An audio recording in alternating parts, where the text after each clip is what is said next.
The DNA match was perfect, too perfect.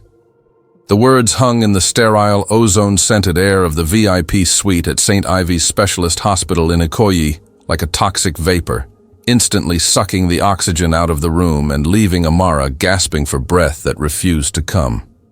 She stood by the floor-to-ceiling reinforced glass, her reflection ghosted against the grayscale panorama of the rain-lashed Lagos skyline, looking impeccable in a structured emerald-green crepe dress by Deola Sago that belied the absolute terror currently rotting her insides. She clutched a vintage crocodile skin Birkin so tightly that the blood had drained from her manicured knuckles, turning them the color of old ivory.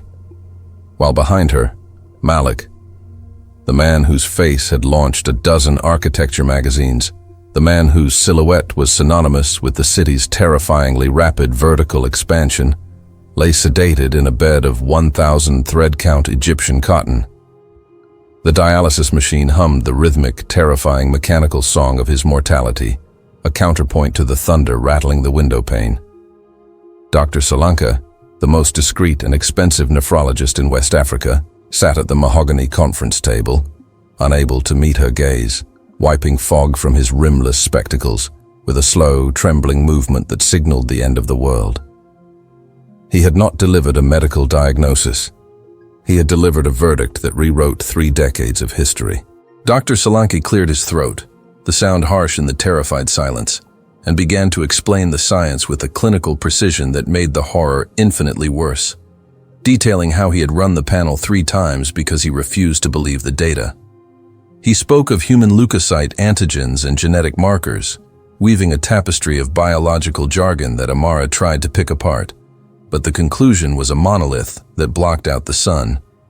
He explained that in the general population, finding a perfect 6-point match between non-relatives was statistically negligible, a 1 in 100,000 lottery win, but the compatibility he was looking at went beyond probability.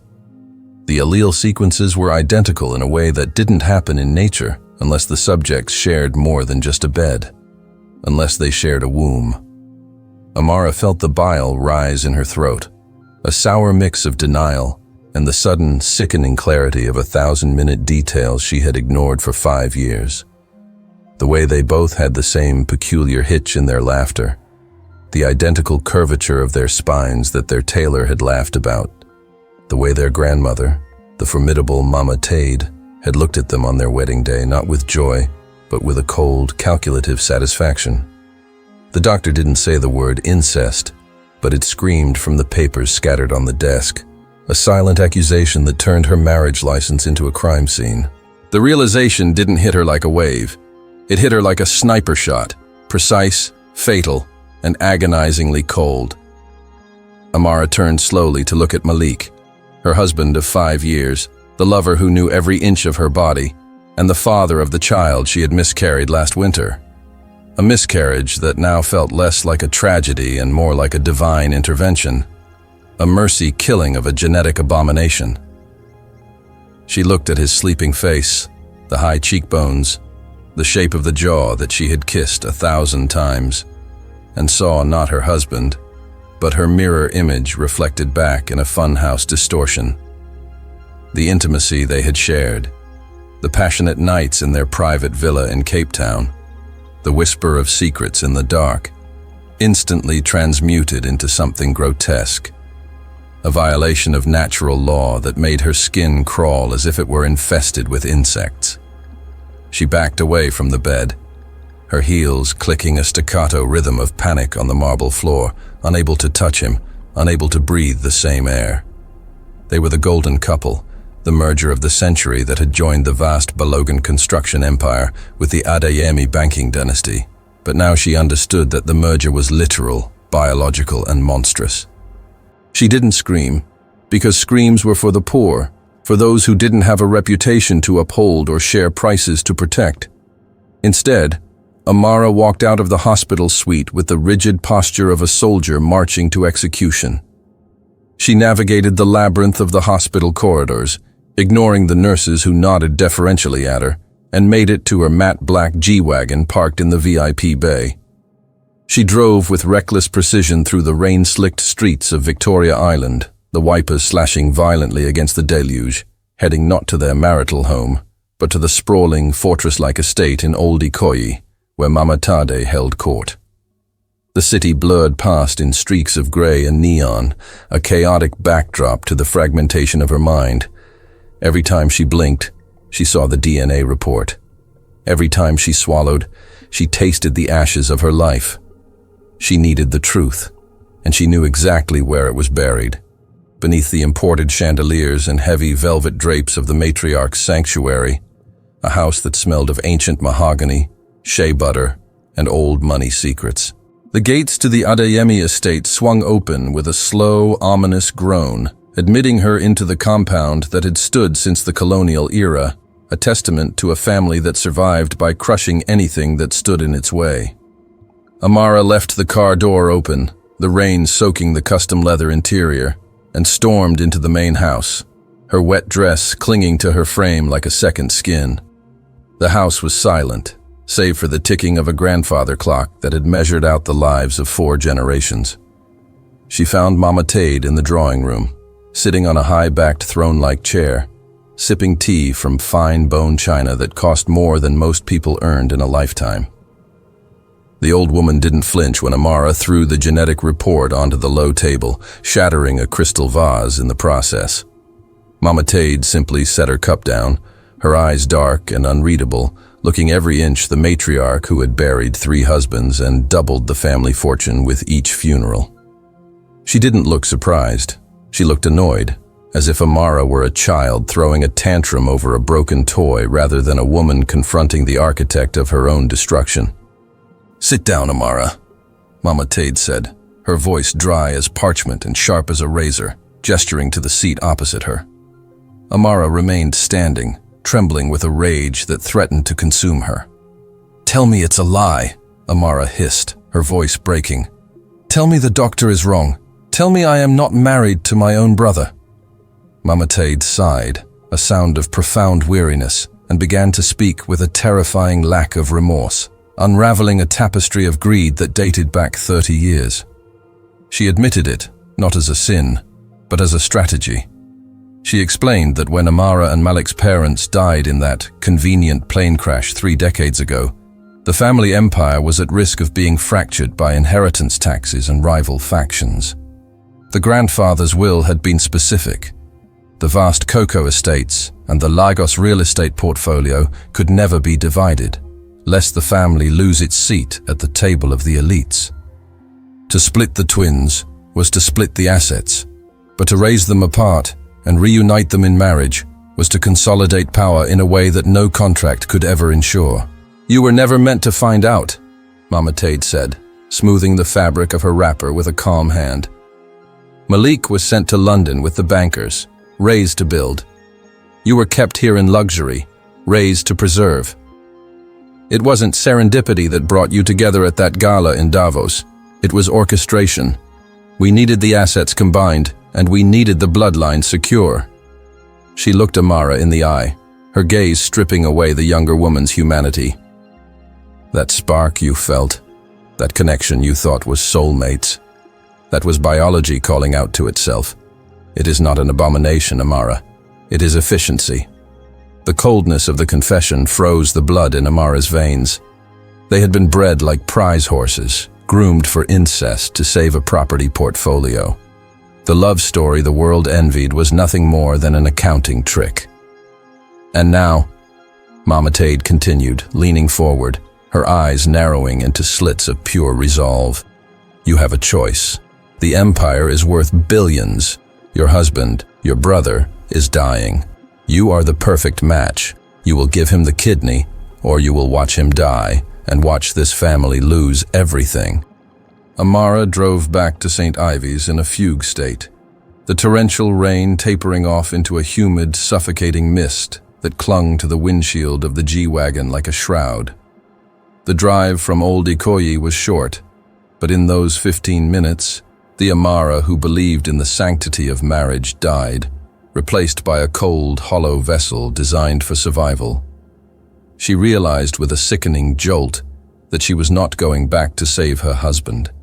She was going back to salvage an asset, to patch up the structural integrity of a dynasty that was rotting from the inside out. Mamatade's ultimatum echoed in her skull, the empire or the truth, and Amara, raised in the silk-lined cribs of privilege, knew she lacked the constitution for poverty. She could not walk away from the billions. She could not let the Balogun Adeyemi legacy collapse into a tabloid scandal that would see them destitute and disgraced. So, she hardened her heart, turning it into stone as she valet-parked the car, her movements robotic as she marched back into the sterile, fluorescent-lit belly of the hospital. She felt like an accomplice returning to the scene of a crime, her very presence a deception, carrying the weight of a secret that was heavier than the damp designer dress clinging to her skin. When she re-entered the VIP suite, Malik was awake, his eyes groggy and filled with a terrifying, innocent gratitude that made Amara want to retch. He reached for her hand, his fingers weak and cold, interlacing them with hers, a gesture that used to send a thrill down her spine but now felt like the unnatural friction of identical matter rubbing against itself.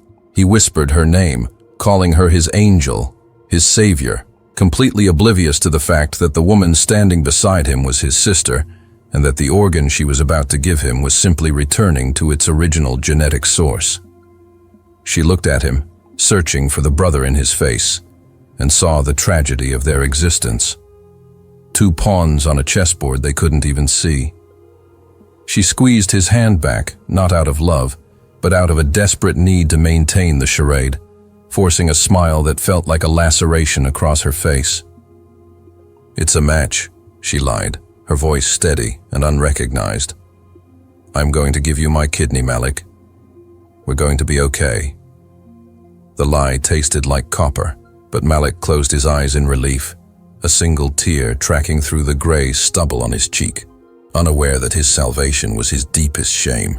Dr. Solanki returned with the consent forms, a stack of legal documents that felt less like medical authorizations and more like a pact with the devil.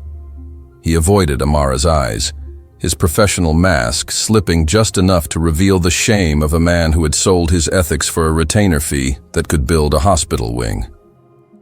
The room was silent save for the scratching of Amara's pen against the paper, a sound that seemed deafeningly loud. She signed her name over and over again, authorizing the anesthesia, the nephrectomy, the transplant, but in her mind, she was signing away her soul, legally binding herself to this monstrosity forever. There were non-disclosure agreements mixed in with the medical forms, ensuring that the genetic anomaly would never leave the hospital records. As she handed the clipboard back, she saw Solanke verify the signatures, his hands shaking slightly. They were conspirators now, bound by blood and silence. The nurses came in to prep her, stripping her of her luxury clothes and dressing her in the generic blue gown of a patient, a symbolic stripping away of her identity, until she was nothing more than a biological spare part. The surgery itself was a descent into a surreal, chemical nightmare. As the anesthesia took hold, pulling her under into the black water of unconsciousness, Amara's last conscious thought was a terrifying visualization of the surgeon's scalpel slicing through her skin, reaching into the warm cavity of her body to extract the kidney. In her drug-induced delirium, she didn't dream of healing. She dreamed of unzipping. She dreamed that she and Malik were fused together, two heads on one torso, fighting for control of the same organs. The operation was a perverse reunion, the physical reintegration of twins who had been torn apart in the womb, now being stitched back together by the brute force of modern medicine. They were sharing blood, sharing tissue, the biological barrier between them dissolved by the surgeon's knife.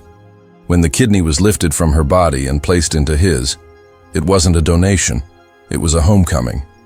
The organ began to function immediately in Malik's body, recognizing the genetic code, the blood type, the very essence of its new host because it was, for all intents and purposes, the same body. Recovery was a blur of morphine and media frenzies. The story of the devoted socialite wife saving her tycoon husband became the headline of every major publication from Bella Naija to CNN Africa. "The Power of Love," the captions read, beneath photos of Amara in her hospital bed, looking pale and tragically beautiful, holding Malik's hand. The public ate it up, a fairy tale of sacrifice and romance, completely blind to the noir horror show playing out behind the smiles.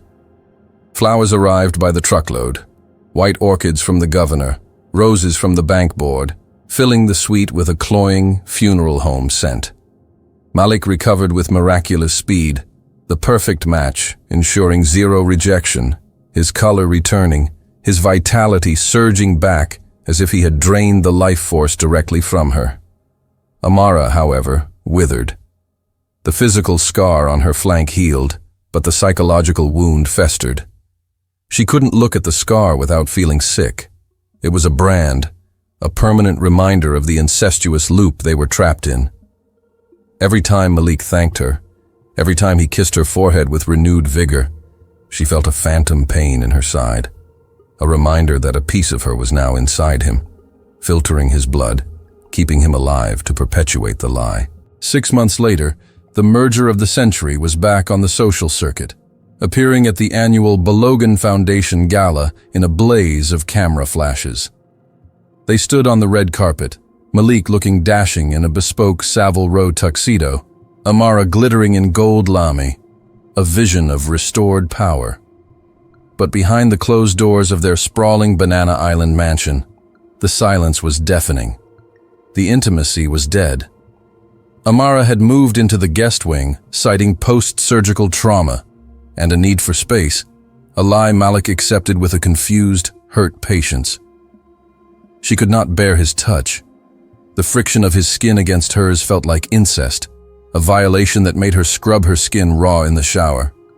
Malik, confused and rejected, threw himself into work, building higher towers, unaware that the foundation of his life was built on a sinkhole. Amara became the ice queen of Lagos society, her smile brittle, her eyes dead, hosting dinners and charity events with the precision of a machine, playing the role of the loving wife while her soul turned to dust. The story ends not with a bang, but with a whisper on the balcony of Mama Tade's estate. It was the first anniversary of the surgery. The matriarch sat in her chair, watching the sunset, and Amara stood by the railing, swirling a glass of vintage cognac. "He is healthy," Mama Tade said, her voice a dry rasp. "The stock price is up 40%. You did well, daughter." Amara looked at the old woman, seeing the reflection of her own future, a life of cold calculation and buried skeletons. She realized then that she was pregnant again, a fact she had discovered that morning, a miracle, or a curse, defying the contraceptives she had religiously taken. Another child, another roll of the genetic dice. She looked at her stomach, then at the vast, glittering expanse of Lagos below, a city of lights built on swamp and secrets. She took a sip of the cognac, the burn grounding her.